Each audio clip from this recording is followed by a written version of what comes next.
Yeah. All right. Welcome to the first round here. I'm here with avid Devon, Texas player Michael Bond. And Hey, let's see how this goes. So it's Miracles versus something with Stoneforge Mystic. yeah, it looks some sort of Delver or Stoneblade. So this should be Yeah. interesting. Two grindy matchups. So after seeing zero Miracles decks for the whole league, we now do get to have one in the playoffs, which indicates that Caleb really wants to win this event. Yeah, it sure does. And Because he you're also not playing has. that for fun. Uh, I actually think it's quite fun. Like all Magic is fun, but it will drag out.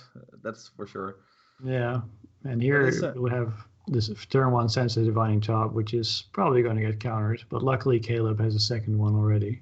yeah, he actually has a pretty good hand, Caleb.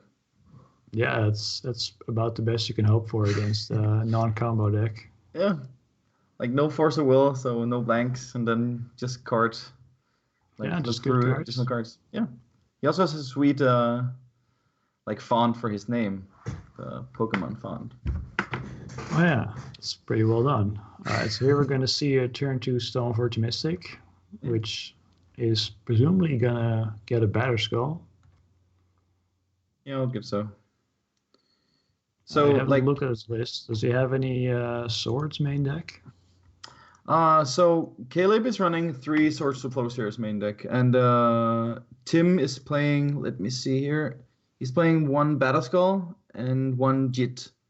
Right, yeah, that's the most Yeah, common main deck configuration. yeah. So there's not really any super good. No, there's a sort of Feast and Famine which will probably come in game two, Yeah, but after now play. it'll just have to be the Batter Skull. Yeah, it's also sweet if he can deal with it, but he has engineered explosive. It's if it gets out of hand.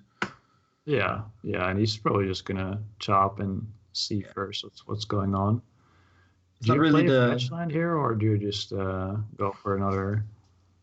Oh, it's I actually think. a ponder. Yeah, I think he wants to ponder here because he wants to. If there's only 1 card he needs, he will just like fetch afterwards.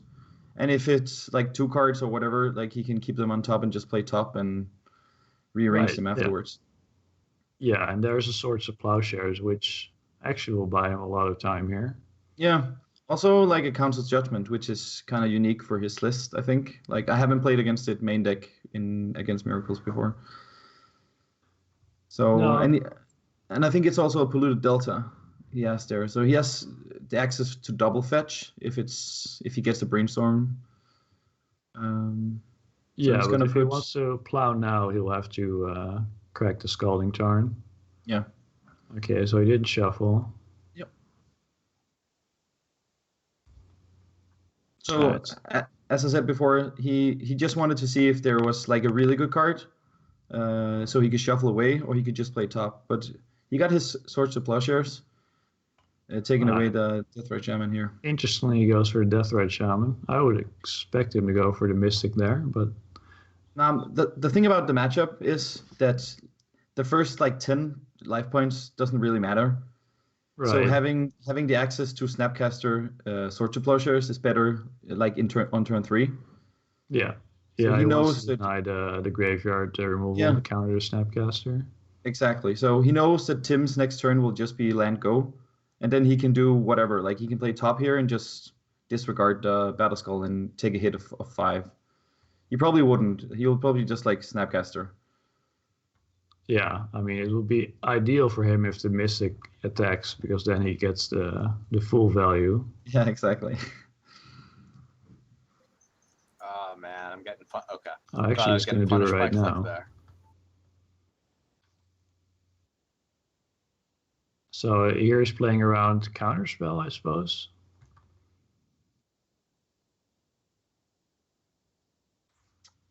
Vendilion Click is also, of course, a consideration.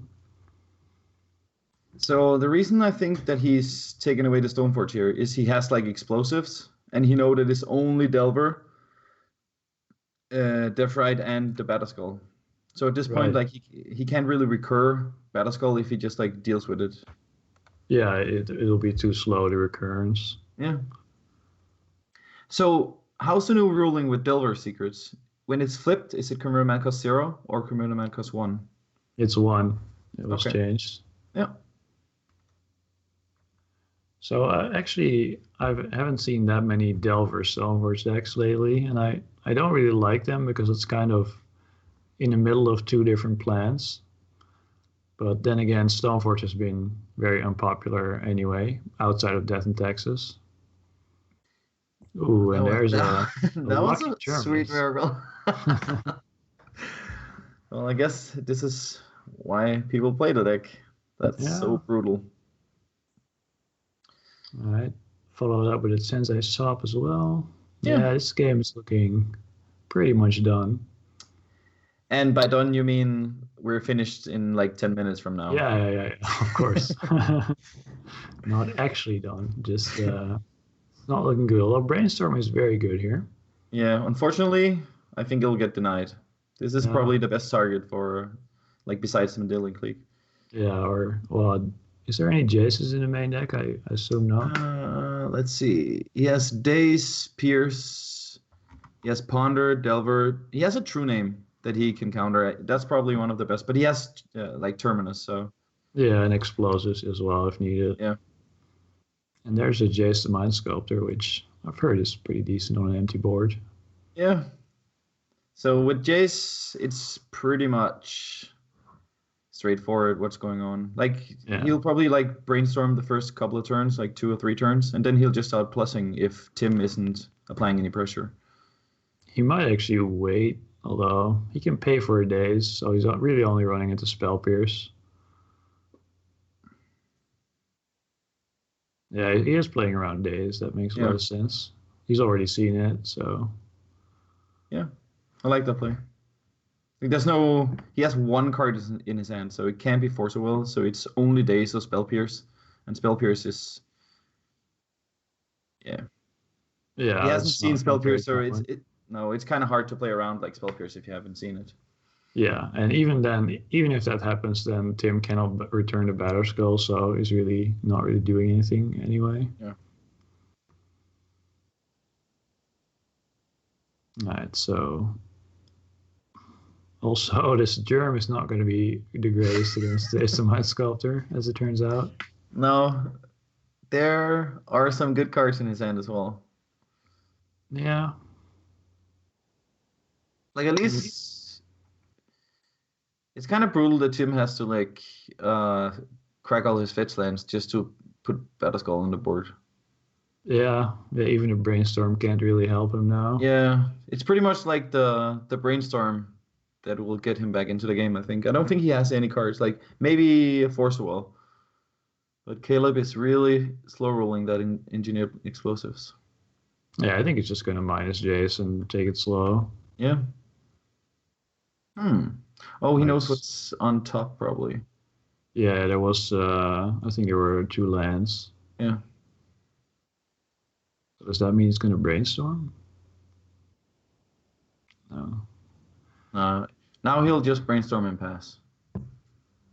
You think he's going to go for that Terminus? Well, he'll go wrecked by Force of Will, but... Yeah, I think it's actually... He could go for... Let's see. I think he just minus the Jace. Well, there's no hurry. He could plus it, though, as well. Yeah, I suppose. That's fine. Oh, okay. He's going to play it safe. Well, I like that as well. This means he doesn't want to run into Force of Will, so... Yeah. He believes the last card. Yeah, there's probably no reason, yeah. It's true. Yeah. It's looked like a lot of ponders there. Shuffles it away. Oh, that's unfortunate. Hello. that is a pretty bad card on He was on really this hoping board, for Nemesis, I guess. That's one of the only ways he could theoretically come back, although we know there's Terminus and Explosives. Yeah. So if you were playing in a tournament and you were in Tim's seat, would you concede here? Or would you I kind of don't want to concede because people can do like misplays, but yeah. And maybe if there was a counterbalance, you'd probably concede, but yeah. But Now there's you could draw a random Vendilion click and just a random Dace or whatever Force of Will, and then yeah. snipe the Jace.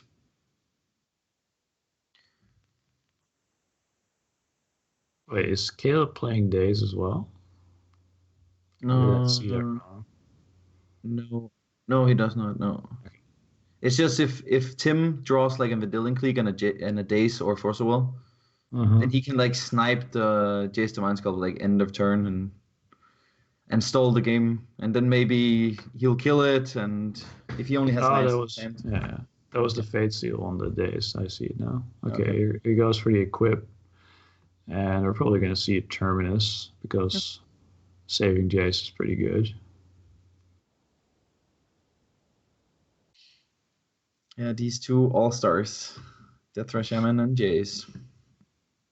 Yeah, one of them a bit better than the other here.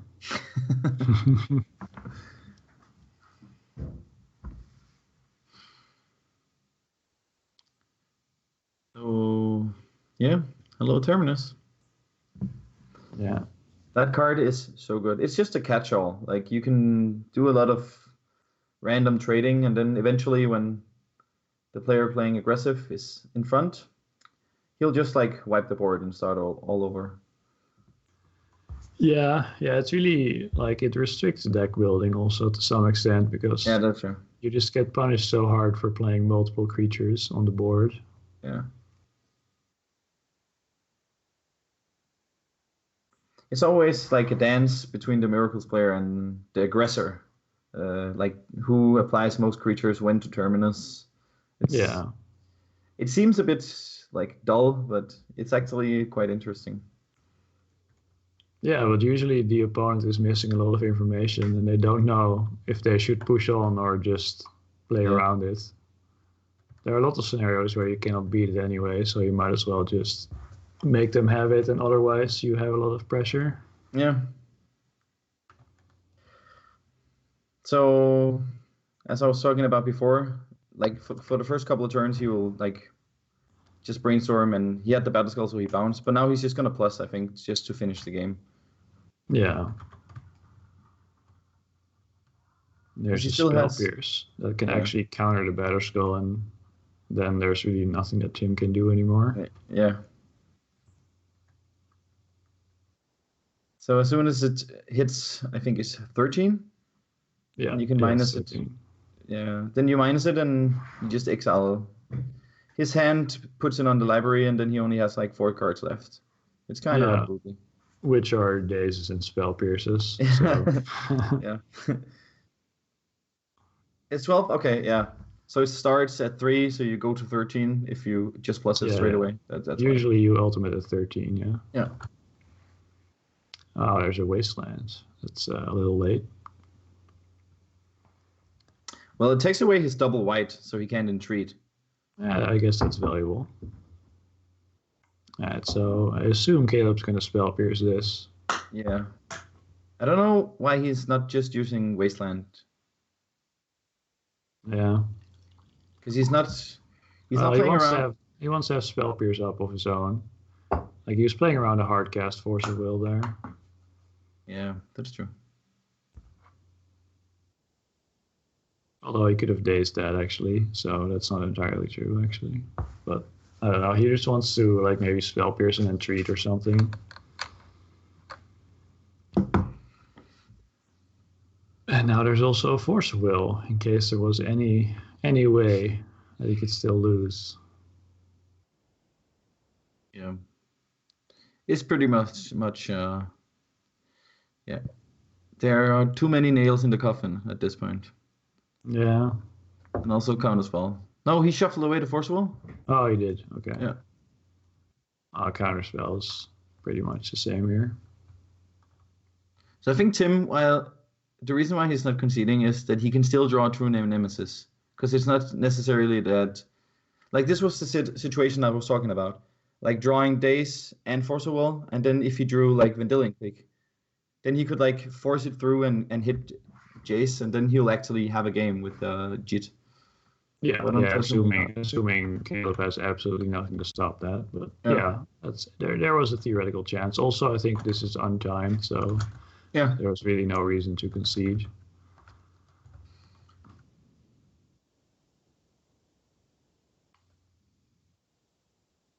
Okay. So yeah, Magic Online crashed. So I wrote out what their sideboarding was just for this match because we missed the first minute of it. So he's taking away. Yeah, it's typical to take away the Jit and then take away the Stormforge because you don't want to draw a Squire out of nowhere. You do the same in Death in Texas. Well, he's actually keeping the Stoneforge. He's bringing in the Sword of Feast and Famine. Oh, it's Sword to Plowshares. Okay. Yeah, STP. It's me that's stupid here.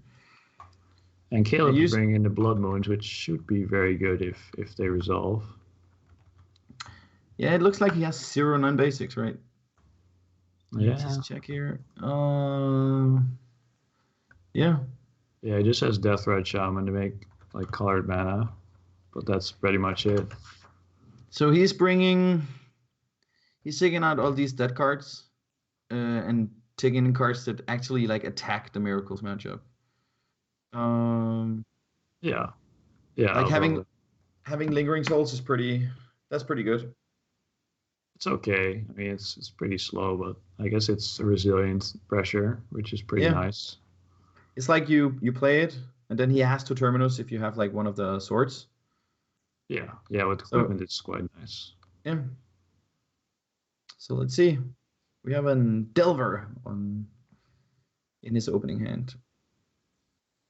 Yeah, that's also so good out of Death in Texas with the Sword of Fire and Ice. You just have to deal with every 1/1 they play.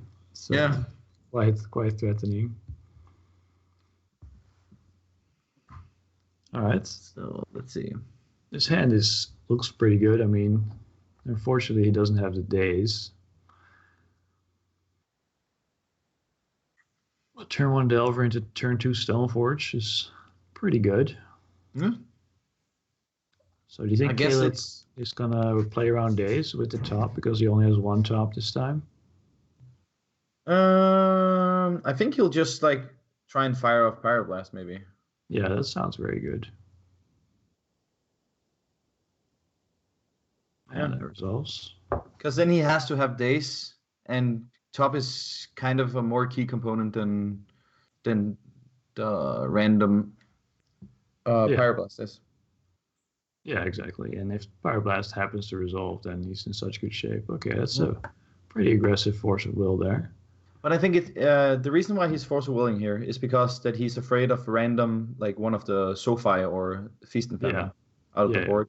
Because that card is so brutal, and at this point he doesn't have a removal spell. So in 2 turns, if he gets hit by Feast and Famine, it's basically just game over, or at least then Caleb has to do something. Yeah, I like that play a lot. I think a lot of players would have not done that because Brainstorm is such a valuable card. But I think he made a good choice there. Yeah, especially knowing the hands because Tim doesn't have any more threats. Yeah. So now he's just gonna play a land and play top. Yeah, and that's very good.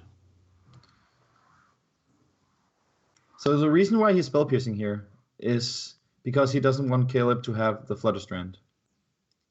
Because if he has the Flutterstrand, then he just has he looks at 7 cards now, or he looks at 6, and then draws an additional card next turn.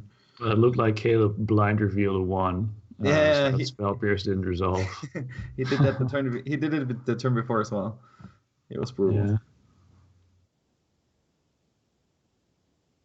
So now he's gonna look and see if he can find any threats. No. He has an Entreat on top. Okay. But I mean, he's in no hurry now. He has the lock, and actually Tim doesn't have many ways to get out of this. He has a Wear Tear, but that's pretty difficult to resolve. Yeah. So the converted mana cost of Wear and Tear is 3. Yeah, I think if you fuse it, then it is, yeah. So there's a chance that it resolves. But again, now he's playing like this reactive deck, Tim, with like Delver. Like it's a bit all over the place. I've never really understood the whole Delver strategies when they play Death Shaman, like the 4-color Delvers. Or this is actually 3 colors, I think. Yeah, it's not aggressive enough to really pressure people, and it's also not controlling enough to really take it long. So it's kind of like in the middle, and it has to really get a good start, I feel, to actually play a good game. Yeah. But then again, Miracle punishes blood decks, so... Yeah, that's true. But it preys upon like Death and Texas and Maverick, the Stoneforge, and I guess it's pretty good against like combo maybe. I don't know, like if I'm playing Storm, I love playing against decks like that because their clock is so slow that I just have so many turns to play around their dazes and spell pierces. Yeah. So it's probably just like all these medium, what's it called, like mid-rangey decks that isn't Miracles. Yeah. Well, it's like I've played a lot of Stoneforge myself, and it's like one of those Jundy decks that's just decent against everything, but never really great. You always have a chance. Yeah. But this is, if people haven't seen Miracles before, which they probably have, this is really where Miracles is thriving. Like having infinite removal, having late game, and just having all these bombs on the top. So he's just going to put it back, draw the land, and just draw go. Yeah, like analysts often talk about like if there's some kind of mid-range or control mirror, whoever's going bigger than the other one is usually having an advantage. And Miracles is definitely going bigger here with Jason and Treat. Well, that Pyroblast would be really good if it would resolve, but that's a little uncertain here. Well, if he fetches now, then he loses his top, so he has to fetch, but then he loses Terminus and he loses Entreat. Right, so he's going to draw. So it's actually kind of, if he had like an additional like Spell Pierce in response, Caleb would have to... Yeah, but also, well, he still cannot resolve the Pithing Needle, so that's... Yeah. And there's Jason play. Yeah. Yeah, this is a beating again. Oh, yeah. It's hard. It's hard. Oh, no, look, he gets to put the Entreat back again. Yeah, so, actually, well, maybe, no, he can't really replay the top now, unless he does it like this. He keeps the Entreat in his hand so he can raise him right back next turn. Yeah.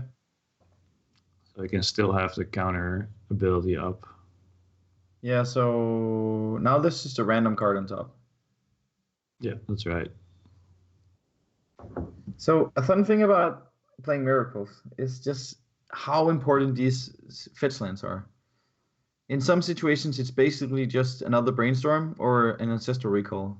Because you have like top, you have Jace, you have Brainstorm, so you always get, and Ponder for what it matters. You always get to look like these top 3 cards, and then you can just take whatever you need. So all these fetch lines are additional, just like drawing cards in the long run, just like Scry in regular games.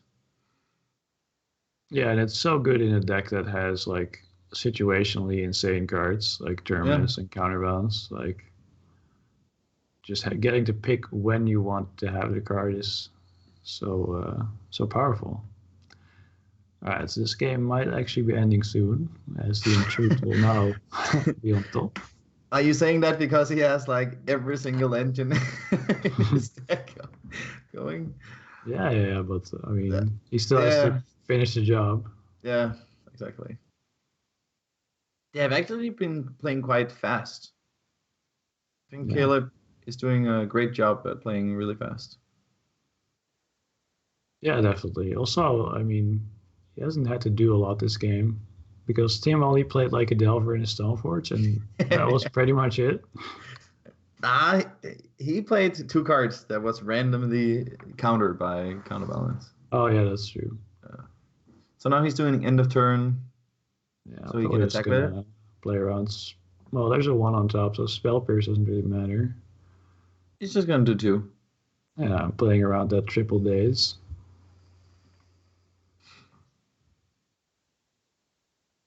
Alright, so we're going to see a Force of Will. So this game might actually take a little bit longer because that's going to resolve. Yeah.